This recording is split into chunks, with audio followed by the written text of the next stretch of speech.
Después de Jesús, el personaje que vamos a compartir es el personaje que más identifica mi vida. Es el personaje después de Cristo el que más me apasiona, es el personaje después de Jesús el que más me motiva, con el que más me siento identificado.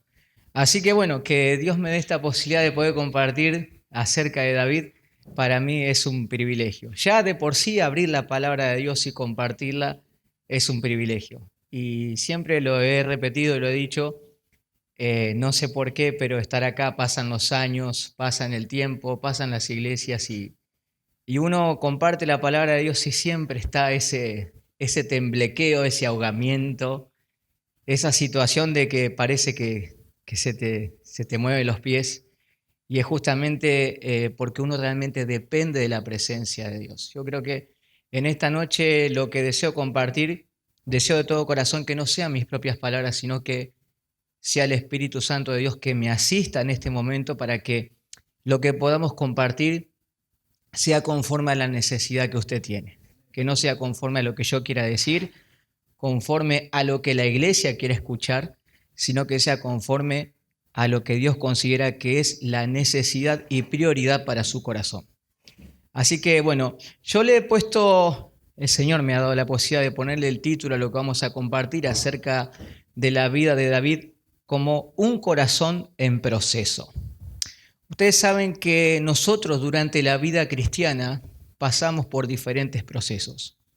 Y las cosas realmente valiosas en la vida no suceden de un día para el otro. Las cosas que son realmente valiosas en la vida, las prioritarias, las que realmente tienen un gran costo, son aquellas que pasan por un proceso. Nada que tenga suficiente valor se puede conseguir si primero no se pasa por un proceso. Y cuando Dios elige a David y decide utilizarlo, David no es rey de un día para el otro. David tuvo que pasar en su vida por un proceso. Y nosotros en nuestra vida cristiana aprendemos a pasar en nuestra vida por diferentes procesos. Diferentes procesos en el que Dios va puliendo nuestro carácter, diferentes procesos en el que Dios va demostrando sus atributos con el paso de los tiempos, diferentes procesos en el que Él nos va demostrando que Él sigue teniendo el control a pesar de que las circunstancias a veces nos parezcan adversas, diferentes procesos en el que nos preguntamos, ¿por qué me toca a mí? ¿Por qué no le toca a otro?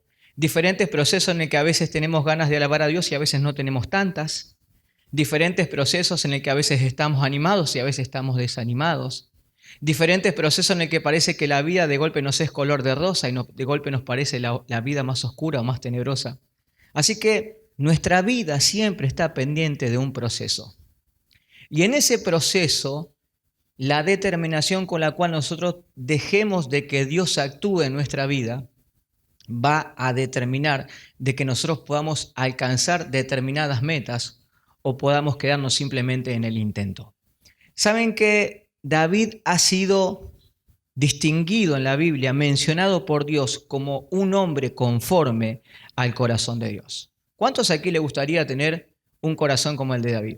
Que nos dijeran, me gustaría ser un hombre o una mujer conforme al corazón de Dios. Daría lo que sea porque Dios dijera eso por mí. Pero ¿sabes qué? Eso no se trata de un título o de un nombre. No es algo que se produce de un día para el otro. Es algo que requiere un proceso. Por eso el título de esta noche es Un corazón en proceso. Y te invito a que puedas abrir tu Biblia en 1 Samuel capítulo 17, versículo 34, ¿sí? 1 Samuel 17, 34, ¿sí? Saben que este pasaje está después de, como decían en mi adolescencia, ustedes tienen ahí el título David mata a Goliat, pero está después de la primera jugada de fútbol juvenil, dicen, ¿no? Allí israelita, porque dice que David toca para Saúl, ¿eh? Así que se las dejo picando ahí. Bueno, no sé si la entendieron, pero la primera jugada, la primera pared de fútbol, David toca para Saúl. Bueno, dice 1 Samuel capítulo 17, versículo 34, y aquí vamos a lo que es el primer punto, ¿sí? El título es Un corazón en proceso, y vamos a arrancar con el primer punto acerca de la vida de David, que es un corazón en anonimato, ¿sí? un corazón en anonimato y decimos las manos. Un corazón en anonimato, decimos ¿qué? Las manos. Las manos. Un corazón en anonimato, las manos. Y ahora van a entender por qué le digo las manos, ¿sí? Dice 1 Samuel 17:34.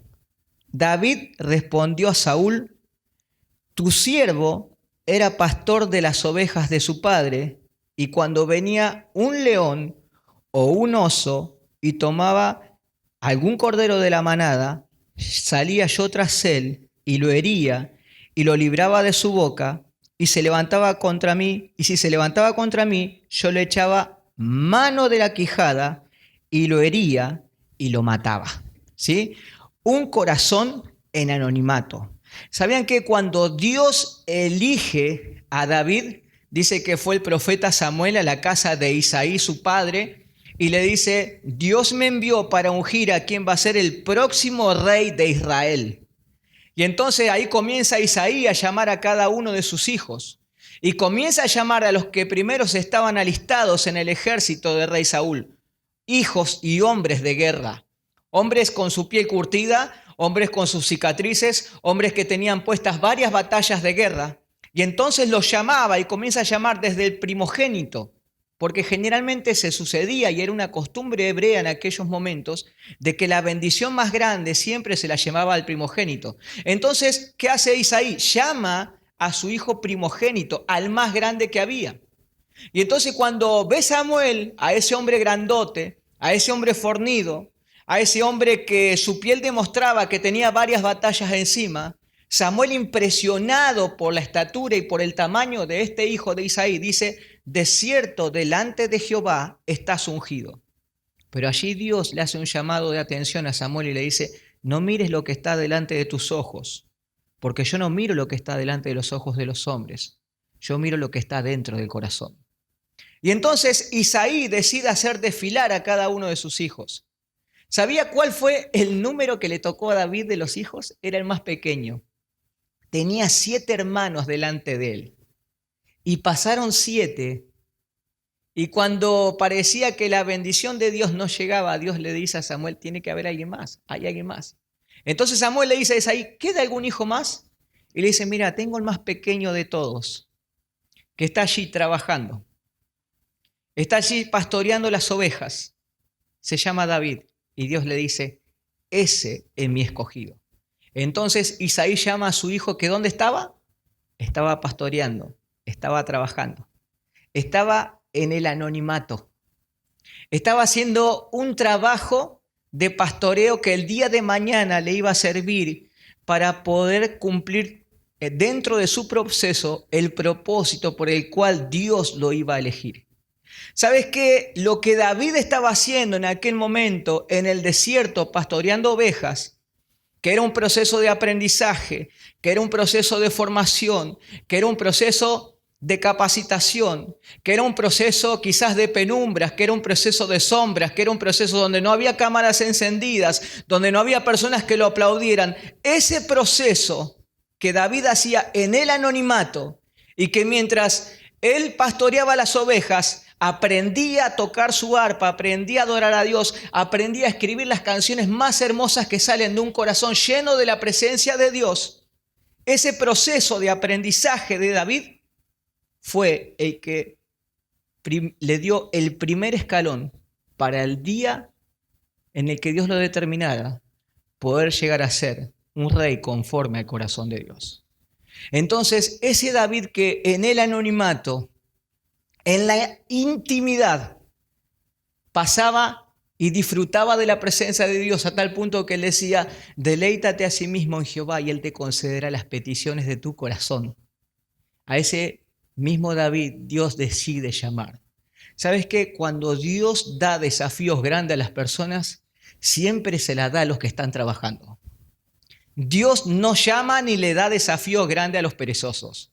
Dios no le da desafíos grandes a aquellas personas que son dormilones espirituales. No nos confundamos. Dios no utiliza vagos espirituales. Dios siempre va a llamar y le va a dar desafíos grandes a aquellos que realmente estén trabajando para Él. Cuando tú estás alejado de Dios, Dios puede restaurarte. Dios va a querer traerte a su redil. Dios va a querer utilizarte, pero no te va a dar grandes desafíos para su obra y para lo que Él quiere si primero no sos restaurado y no sos incluido en el trabajo de la obra de Dios. Los grandes desafíos siempre van a estar en las manos de aquellos que deciden trabajar para la obra de Dios. Así que si tú quieres ser utilizado grandemente por Dios, tienes que saber que primero tienes que aprender a disfrutar de la presencia de Dios, a derramar tu alma delante de Él, a disfrutar de la intimidad. ¿Sabías que los grandes hombres de Dios siempre han sido y han tratado de mantenerse en el anonimato? Es más, el anonimato siempre ha demostrado la intimidad de una persona. Una persona que tiene intimidad con Dios es una persona que siempre ha querido mantenerse en el anonimato. La persona que tiene intimidad con Dios es una persona que no ama el aplauso de los hombres. Es una persona que se encierra en las puertas de su casa. Y en ese escenario, en ese gimnasio, él decide poner a Dios en el primer lugar. ¿Y sabes qué? Dios, que ve lo que sucede en lo secreto, te recompensa en público. Entonces David, ese proceso de David, que es el proceso de las manos, es el proceso del anonimato, es un corazón en anonimato, es un corazón que en ese momento es elegido por Dios. Y estaba en un momento de la batalla difícil. Dice que el pueblo de Israel con Saúl estaban en medio de una batalla y había un gigante que los atormentaba. Y todos los días dice que el pueblo de Israel, ¿qué hacía? Hacía gritos de guerra, ¿sí? Los soldados se enlistaban, afilaban sus espadas, se ponían sus botas, se ponían sus armaduras y comenzaban a gritar, decía, por Saúl y por su ejército, y gritaban. Y de golpe veían que de los filisteos salía un paladín, un gran guerrero alto que se llamaba Goliat, que los desafiaba y decía, hoy yo desafío al ejército de Israel. Desafío al ejército de Jehová, quien me diera un hombre que pelee conmigo, y el que me venciere, nosotros seremos sus siervos. Pero si yo lo venciera, ustedes serán nuestros siervos para siempre. Claro, ellos utilizaban un sistema que siempre les había dado resultado. El hecho de gritar.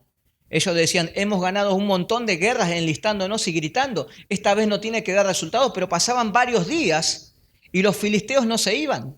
Ellos pensaban que mostrando la gran cantidad de números de soldados, los demás en inferioridad numérica se iban a ir, pero no se iban. ¿Y quién dijo alguna vez que aquello que nos dio resultado en el pasado nos tiene que dar resultado en el presente? Albert Einstein dijo que insanidad es hacer las cosas de la misma manera esperando resultados diferentes. ¿Quién dijo que lo que se hizo igual en el pasado, las tradiciones en el pasado, van a garantizar resultados en el presente y en el futuro? ¿Saben por qué? Porque Dios es un Dios de proceso. Porque Dios es el Dios de ayer, Dios es el Dios de hoy y Dios es el Dios del futuro. Entonces David comprende este proceso y cuando nadie quería animarse a enfrentar al gigante se presenta a David. Y ahí David en su anonimato, ni siquiera su familia sabía lo que David hacía cuando él pastoreaba las ovejas. Él le dice, cuando venía un león o un oso a querer comerse una de mis ovejas, yo con mis manos los agarraba de la quijada, les abría la boca, los derrotaba, los vencía y libraba ese cordero de la boca del león. Ahora, luego pasamos al otro punto y hablamos de, primer punto, un corazón en anonimato, las manos, ¿sí? Un corazón en anonimato a las manos. Pasamos al segundo punto, un corazón estimulado, o podríamos decir un corazón dependiente. ¿Saben lo que es la dependencia?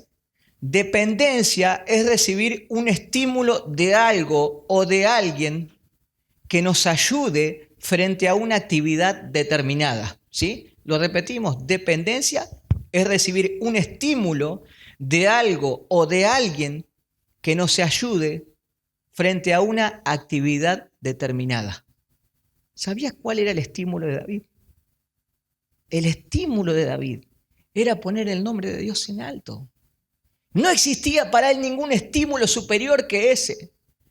Mientras Saúl se preocupaba por no manchar su buen nombre, mientras Saúl se preocupaba porque las tradiciones se mantuvieran así, porque Saúl decía, siempre se hizo así, no se tiene que cambiar, toda la vida se hizo así, y el resultado siempre fue bueno. Mientras Saúl se preocupaba por hacer reuniones, mientras Saúl se preocupaba por hacer canciones, mientras Saúl se preocupaba por hacer canciones cristianas, mientras Saúl se preocupaba por hacer gritos de guerra, mientras Saúl se preocupaba por lo tradicional y por lo religioso, un gigante se levantaba todos los días y desafiaba el nombre de Dios y desafiaba al ejército de Israel. Y nadie era capaz de levantarse para enfrentar a ese gigante y hacerle callar la boca en el nombre de Dios. Pero llega David. Y esa es la parte más emocionante. Y saben que muchas veces he pensado y he dicho lo que habrá sucedido en el cielo, porque los ángeles que siempre han sido testigos de grandes cosas que Dios ha hecho, cómo Dios ha utilizado a grandes hombres de Dios, yo a veces me imagino, ¿no? Quizás el ángel Gabriel agarrándose del arcángel Miguel, ahí mirando, diciendo, che, mirá lo que va a suceder algo, porque mirá que ahora viene David, ahora viene David. Y entonces me imagino lo que habrá sido allí, ¿no? En el cielo, esperando esa expectativa de ver cómo un hombre de Dios con un corazón tierno, con un corazón moldeable, con un corazón sensible, con un corazón lleno de intimidad, ahora decide enfrentarse al guerrero más temible que había tenido Israel durante todo ese tiempo. Entonces dice que David le dice a Saúl, déjame enfrentarlo, porque cuando venía un oso, un león, yo lo enfrentaba con mis manos y lo derrotaba. Entonces dice que busquen 1 Samuel 17, 48, 50. Dice allí en Samuel 17, 48 al 50. Vamos a ver lo que sucede. Dice, y aconteció que cuando el filisteo se levantó, hablando de Goliat, ¿no? Y hablamos de no era un filisteo común, era un muchacho de unos 3 metros a 3 metros y medio, dicen más o menos los estudiosos.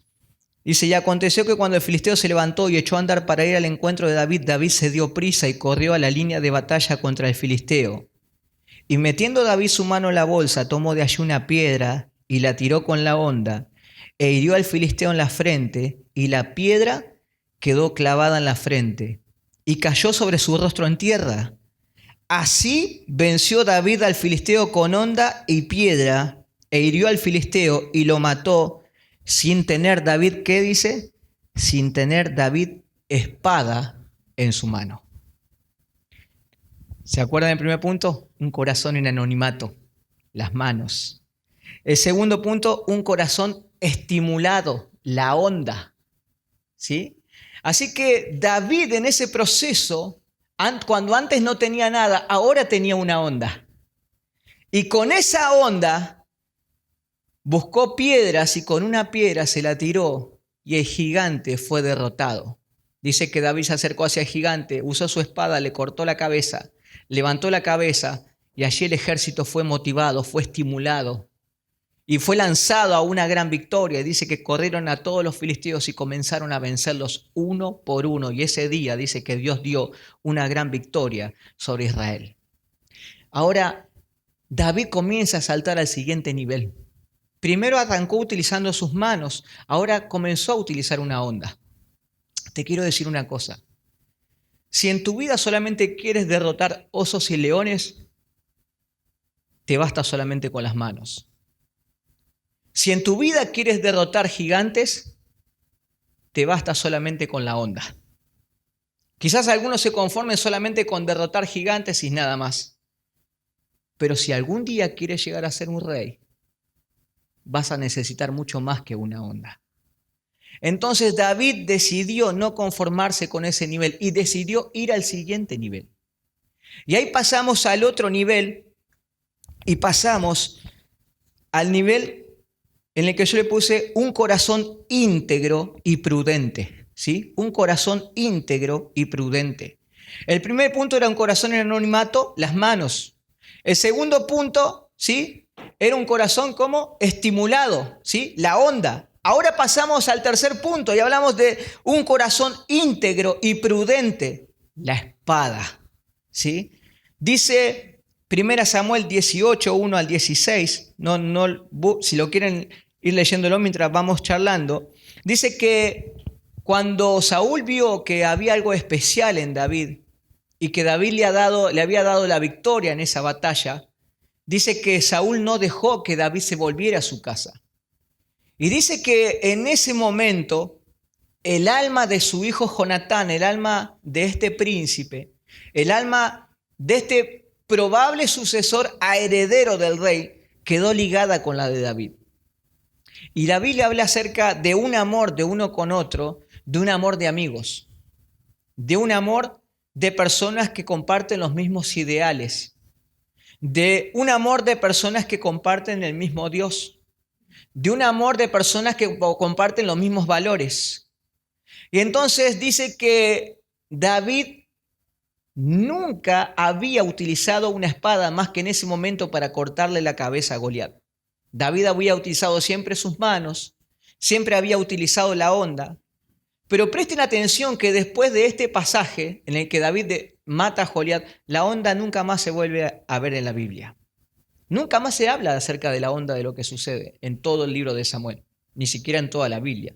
Si fuese en la época nuestra, probablemente vieron como cuando trajeron la Copa del Mundo, ¿viste? Que la traían en una cajita de cristal y pasaba por todos lados. Bueno, estaríamos todos acá, ¿viste? La onda de David, ¿eh? Estaríamos todos adorando la onda de David y le haríamos canciones y coro a la onda de David, pero la onda no se utiliza más. ¿Sabes por qué? Porque cuando Dios quiere utilizar a alguien y quiere utilizarlo en un proceso, las cosas que quedan en el pasado, porque Dios siempre quiere llevarte a otro nivel. Dios siempre quiere llevarte a un nivel superior. Y entonces dice que David y Jonatán se hicieron amigos y quedaron ligados el uno al otro. Y en ese momento, Jonatán, como un obsequio de amistad, decide regalarle su armadura y decide regalarle su espada a David. Y dicen que hacen una alianza, un pacto de amistad entre ellos. Entonces, David recibe su primera espada, ¿sabe de quién? De manos de un príncipe, de quien sería el supuesto sucesor de Saúl. Aunque él veía que ese príncipe era el supuesto sucesor de Saúl, Dios había decidido que el sucesor de Saúl y el príncipe real iba a ser él. Aunque la vista mostraba una cosa, la realidad espiritual en el cielo mostraba otra.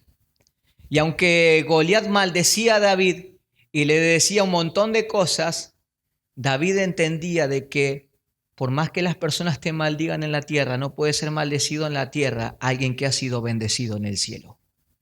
Y entonces David comienza a usar el arma que le regala Jonatán, comienza a usar la espada.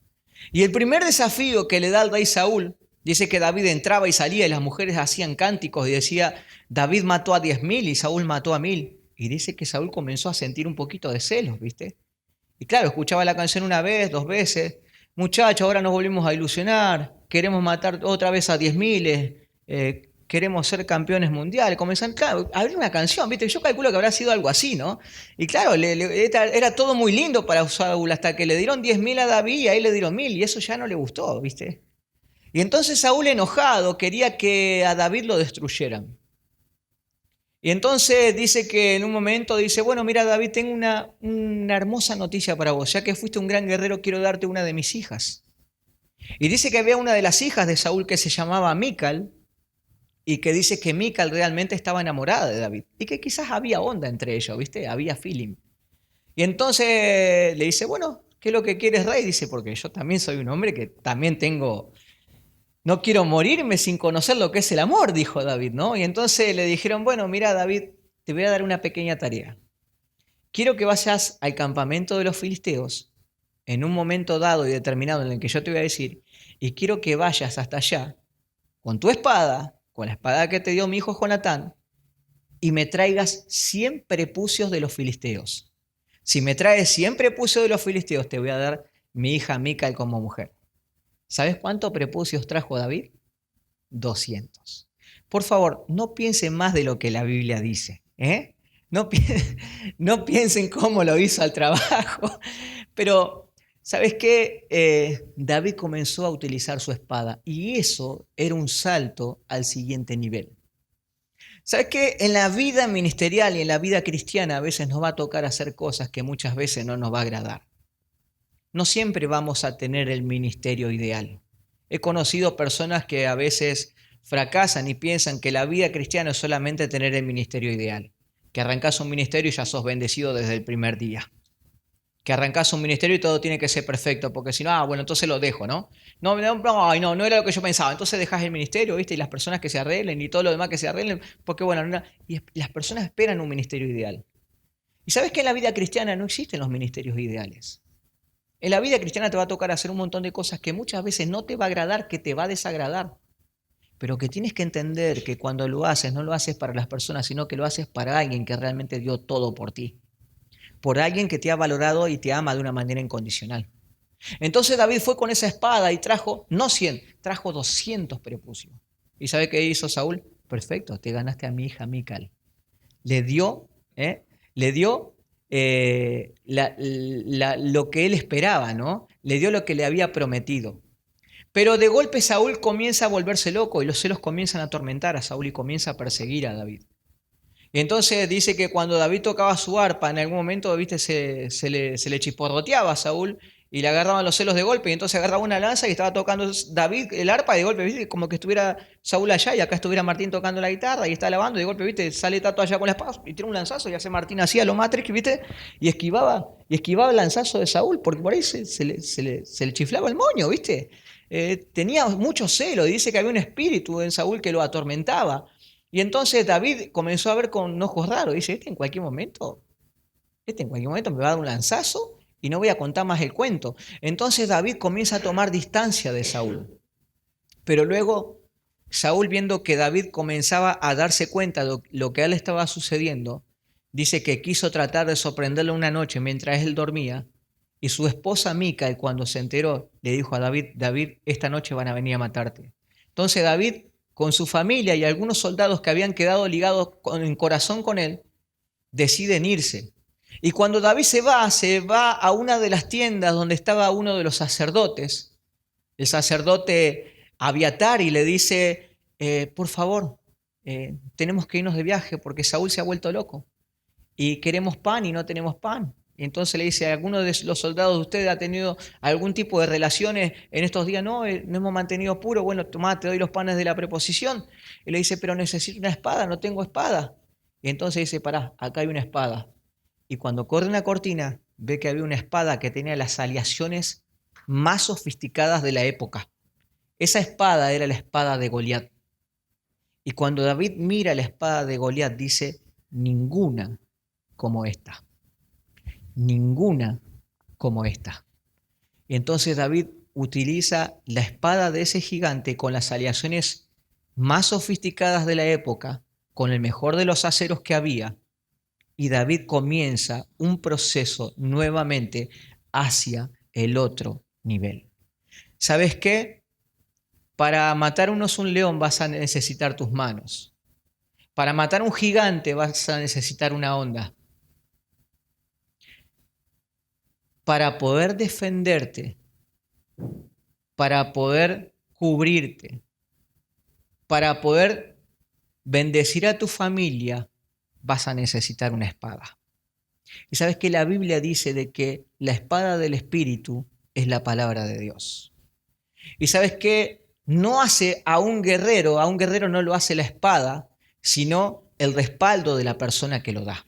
Tú puedes tener una Biblia en tu casa sin abrirla, llena de polvillo, y aunque la Biblia esté ahí, y aunque las palabras de las Escrituras tengan poder, si tú no tienes una relación íntima y personal con Dios, esa Biblia no va a producir ningún efecto.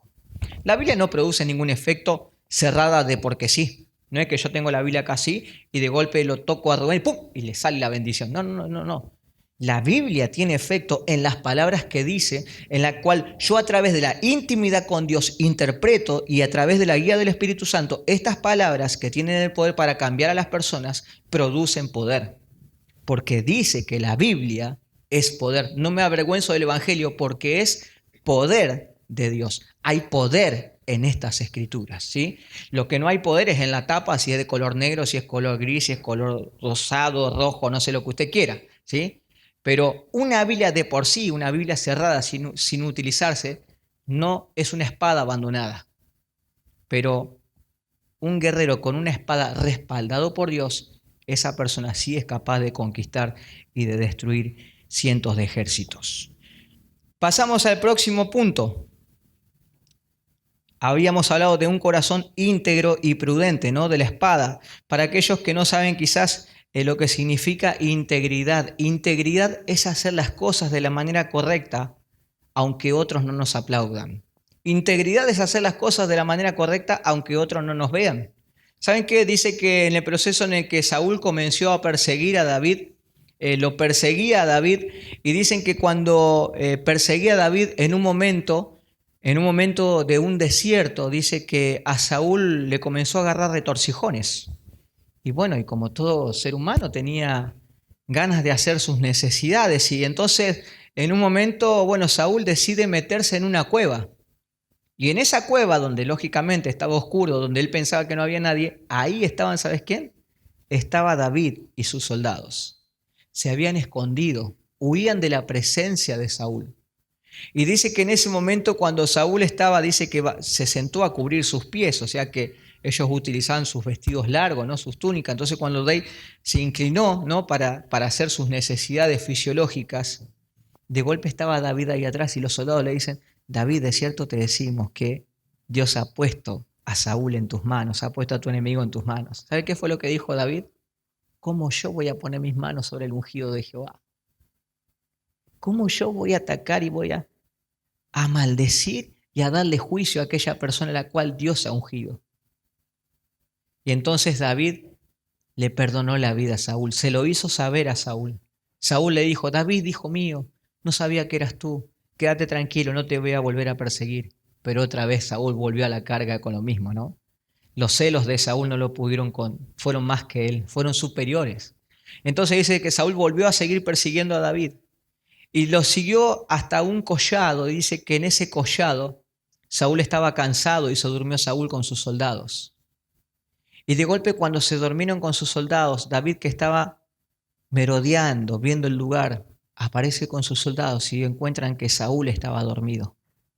Y entonces le dice uno de los soldados de David, le dice a Abisai, mi señor, el rey Saúl está durmiendo, Dios ha entregado en esta noche, ha entregado a tu enemigo. Y entonces David le vuelve a decir lo mismo, ¿cómo yo voy a poner mis manos sobre el ungido de Jehová? Lejos esté de mí hacer esto. Y dice que David con su espada le cortó un pedazo, ¿no? Un pedazo de la túnica de Saúl. Dice que le sacó el lugar donde su vasija de agua. Y cuando despertó le mostró lo que él había hecho. Le dijo, hoy pude haber puesto mi mano sobre ti, pero porque te quiero, porque te amo y porque reconozco que Dios te eligió antes que mí, dice, decidí no atacarte. Y dice que David desde ese entonces prometió no perseguir más que Saúl en ese entonces prometió no perseguir más a David. ¿Sabes qué? David fue una persona con un corazón íntegro y prudente. Prudente significa que una persona que piensa acerca de los riesgos posibles de ciertas actividades o hechos y adecúa o modifica su conducta para no recibir o producir perjuicios necesarios. La conducta de David no era modificada por los hombres, sino por la intimidad con su Dios. Ahora, David durante ese tiempo pasó por el desierto de Parán, por el desierto de Engadi, por el desierto de Sif, por el desierto de Gad. No hubo bosques y cavernas y cuevas que David no tuviera que esconderse, producto de la locura de una persona que se llamaba Saúl. Quiero hacer un pequeño paréntesis acerca de Saúl. ¿Sabían que Saúl hubo algo que nunca entendió? Saúl nunca entendió de que en David él tenía una segunda oportunidad. Saúl nunca entendió de que las luces del escenario se habían apagado para él para encenderse para otra persona. Y esto es algo sumamente necesario para mi vida, es algo que muy necesario para aquellos que son pastores, para aquellos que son ancianos, para aquellos que son líderes.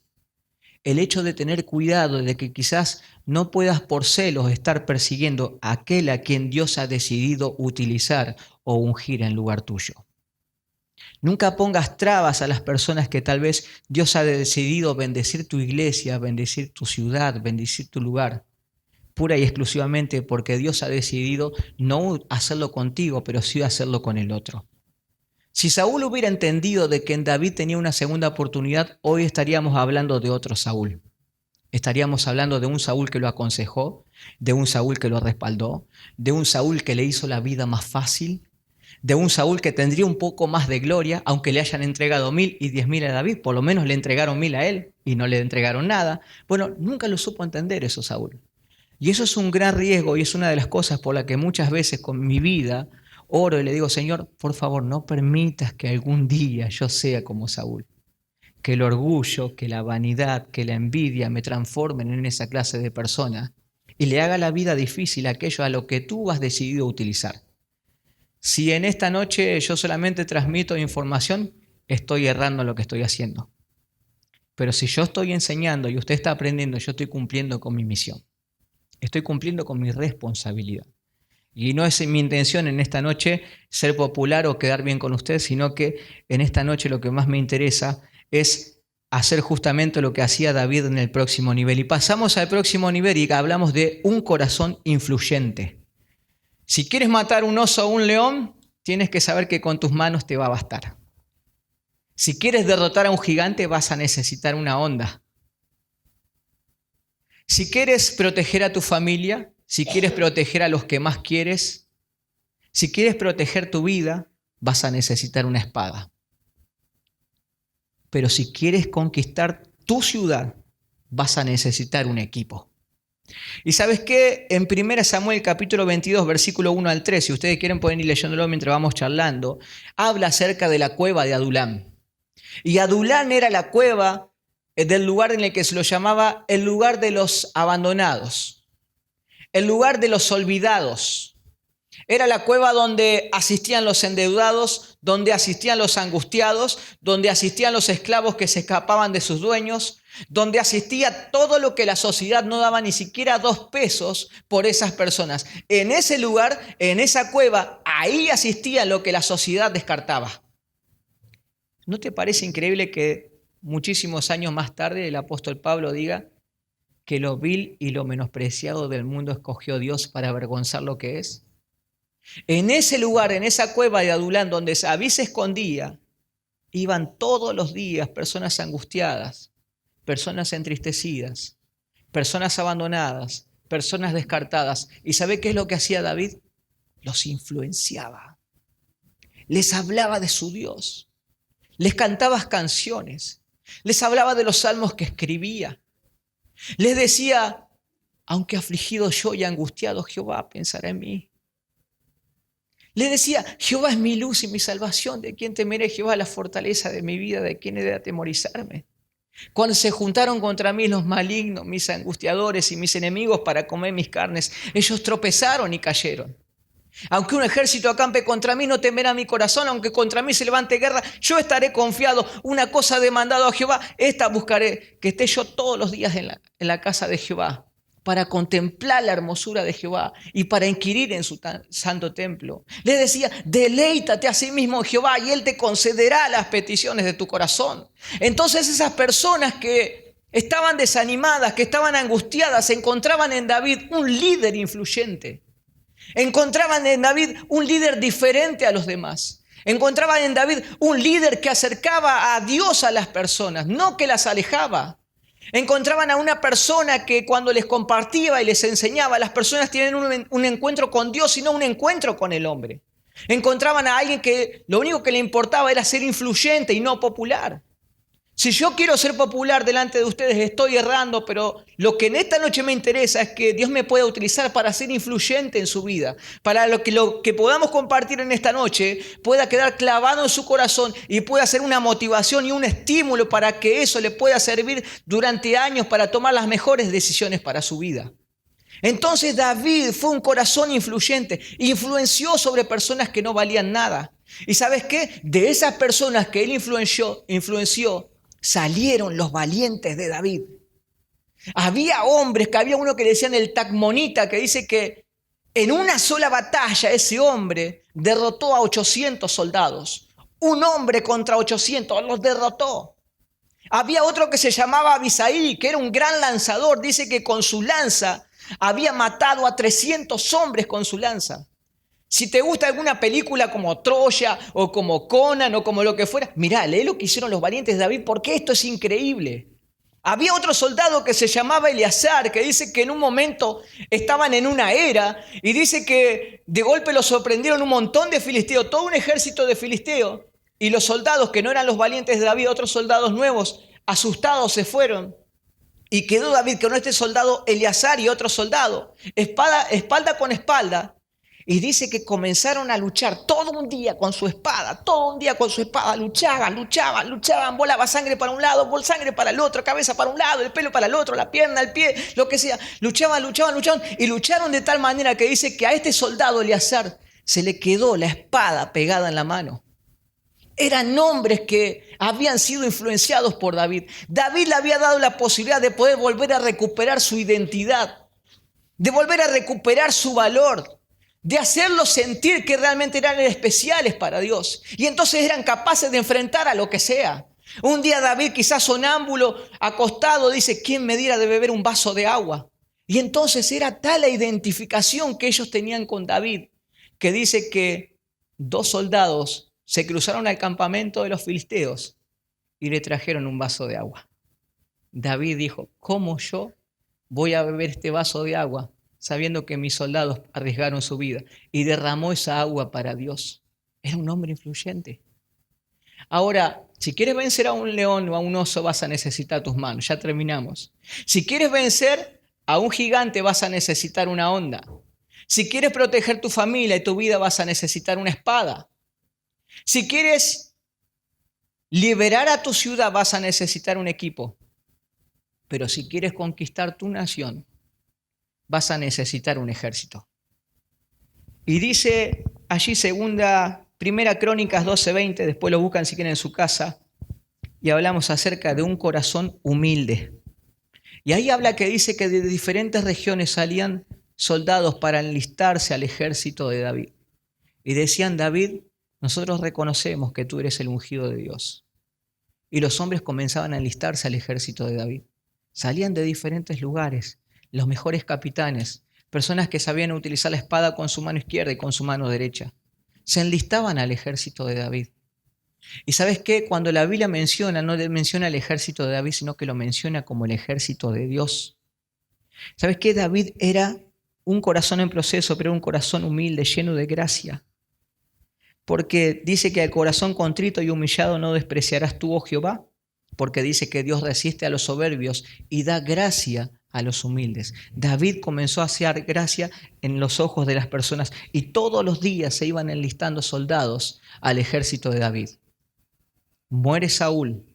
David con ese ejército ya comienza a liberar a todas las regiones y se cae de maduro de que un día David es elegido y reconocido como rey. ¿Sí?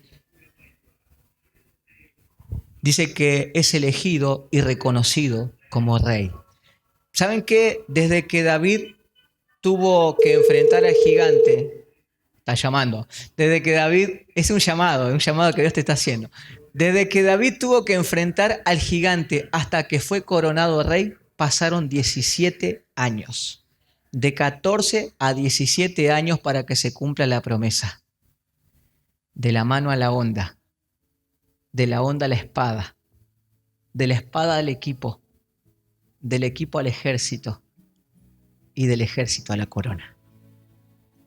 Cuando David fue rey, no todo fue color de rosa. Hay páginas negras escritas acerca de David, pero también demuestran una virtud de David y habla acerca de un corazón moldeable. Dice que David, en un tiempo en el que los reyes salían a la batalla, él decidió no irse, se quedó allí en su balcón y vio a una chica que se estaba bañando. Quizás cantaría hoy David, compraría un palco en tu ventana. Y se quedó ahí mirando desde el palco David, ¿no? A la chica cómo se bañaba y ya no solamente la vio bañarse, no solamente le gustó el jabón DAP que usaba, sino que ya la codició, ya quiso tenerla y la mandó a llamar y le dijeron, che David, todo bien, pero esta chica es esposa de uno de tus mejores soldados que se llama Urías. Entonces David dijo, bueno, hagamos una cosa, solucionémoslo, mandémoslo al frente de la batalla. Cuando vayan los lanzazos, córranse y que lo maten. Así que David no solamente codició a una mujer de su prójimo, sino que fue un homicida. Después de unos tiempos, cuando David ya era grande, Dios le dijo, no hagas un censo, David. No cuentes la cantidad de soldados que tiene, la cantidad de caballos, porque yo no me complazco en el ejército, yo me complazco en la confianza que tú tienes hacia mí. Pero David hizo el censo. Y a pesar de que hizo ese censo, dice Dios que le dijo a David, escoge qué castigo quieres tener. Y David dijo, bueno, deseo que haya una peste de 3 días. Y vino una peste de 3 días que mató a 70.000 hombres. 70.000 hombres sin contar mujeres y sin contar niños. Y a eso lo multiplicamos por 3 o por 4. Imagínense en la cantidad de personas inocentes que murieron por la locura de una sola persona. Dice que David muchas veces peleó grandes batallas, pero descuidó la batalla de su familia, al punto que hubo un hijo que se llamaba Absalón que se sublevó contra él. Y que él tuvo que huir producto de la locura de ese hijo durante muchísimo tiempo. Pero aún así él nunca dejó de tener un corazón tierno hacia Dios. Tuvo un corazón moldeable, al punto de decir, examíname, oh Dios, y conoce mis pensamientos y ve si hay en mi camino de perversidad y guíame en el camino eterno. David cada vez que metía la pata se arrepentía y eso marcaba la diferencia, porque era un corazón moldeable, porque era un corazón tierno, porque era un corazón que entendía de que el mismo Dios que dio la cara contra el león y contra los osos iba a ser el mismo Dios que iba a dar la cara por él una y otra vez, porque Dios no se cansa de dar la cara por ti. Y David llega a los últimos años ya viejo. Dice que nunca ha habido un reinado como el de David tan estable como fue el de él. Ni siquiera Salomón, con toda la sabiduría, con toda la pompa y con toda la gloria, tuvo un reinado tan estable como tuvo David. Porque no se trata de conocimiento, no se trata de información, sino que se trata de corazón. Dice que el conocimiento sin amor envanece. Entonces David entendió esto. Israel jamás ha tenido después de Jesús un rey tan estable, un rey tan sabio, un rey con un corazón tan tierno como fue el de David, a tal punto que en las últimas palabras que se escribe de David, la Biblia lo distingue como el dulce cantor de Israel. Así que te invito a que en esta noche puedas entender de que quizás muchas cosas que te estén pasando en tu vida forman parte de ese proceso. Quizás estás en el desierto, quizás estás enfrentando un gigante, quizás estás enfrentando leones. No lo sé, pero sí sé que Dios siempre tiene un plan. Dios siempre tiene un plan. Y termino con esto. Cuando Santi era niño, él tenía 1 año y medio, vivía siempre enfermo. Y 2 por 3 teníamos que ir al sanatorio de Santa Fe a llevarlo porque había veces en que los medicamentos que le dábamos él los vomitaba y entonces se comenzaba a deshidratar y entonces teníamos que salir volando. Y allí cuando llegaba el momento del sanatorio, llegaba el momento de los mosquitos. La enfermera que ya lo conocía le decía, es un mosquito. Y Santi veía la aguja que era así, es un mosquito, no. Y entonces comenzaba a gritar. Y ahí estábamos mi esposa, la enfermera y yo haciéndole una llave así, teniéndole los pies así, ¿viste? Haciéndole una llave de MMA, ¿viste? Apretándolo así. Y él me miraba y me diciendo, papá, ¿qué me estás haciendo? No entendía nada, no entendía la situación. Y le colocaban ese Reliberan, se lo inyectaban y después había que colocarle el suero para poder hidratarlo. Entonces cuando veía que venía la segunda aguja para colocarle el suero, él me miraba como diciendo, ¿por qué me haces esto? ¿Por qué permití que esta persona de guardapolvo blanco me haga esto? Y yo lo miraba y decía por dentro, hijo, no lo entiendes. Quizás te duela este proceso, quizás no lo entienda, pero aunque yo estaría dispuesto a dar la vida por ti, es necesario que esto te suceda. Es necesario que esto te pase. Es necesario que pase por este proceso para que esto que te está dañando no te vuelva a suceder más. Me duele, me mata, pero tienes que saber, hijo, que yo siempre voy a dar la vida por ti. Pero este proceso que te está doliendo es necesario para tu vida. No lo sé, quizás pasando por un proceso doloroso, pero Dios sí te quiere decir que Él siempre tiene un plan. Él siempre tiene un plan. Amén.